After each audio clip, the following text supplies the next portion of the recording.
L'onde de choc s'est propagée jusqu'ici, à plus de 4000 km de Washington, à Tijuana, de l'autre côté de la frontière avec le Mexique.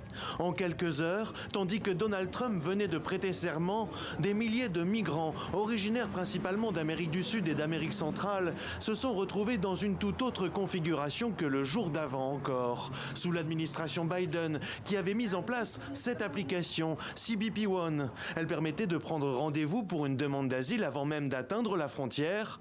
Les premiers décrets anti-immigration, à peine signés par Donald Trump, la plateforme a cessé de fonctionner. Le rendez-vous était prévu pour aujourd'hui, mais nous avons reçu un courriel nous informant que ce rendez-vous avait été reporté à jeudi. Pour dissiper tout doute, je suis venu avec toute ma famille pour vérifier que c'était vrai. Et maintenant, l'application dit que tous les rendez-vous ont été supprimés. Nous ne savons pas ce qui va se passer.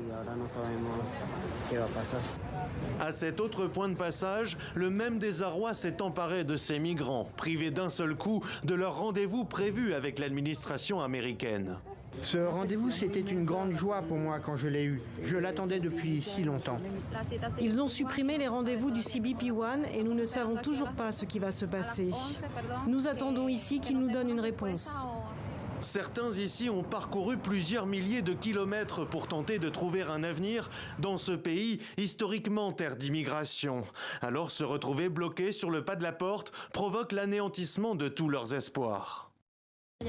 Puisque nous sommes ici, laissez-nous entrer, s'il vous plaît.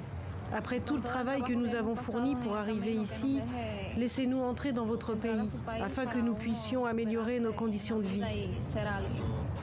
En décrétant l'état d'urgence à la frontière avec le Mexique, Donald Trump a aussi ordonné à l'armée américaine d'en assurer la surveillance. Le nouveau président a aussi promis de lancer un programme sans précédent de déportation de sans-papiers et révoquer le droit du sol automatique pour les enfants de migrants clandestins.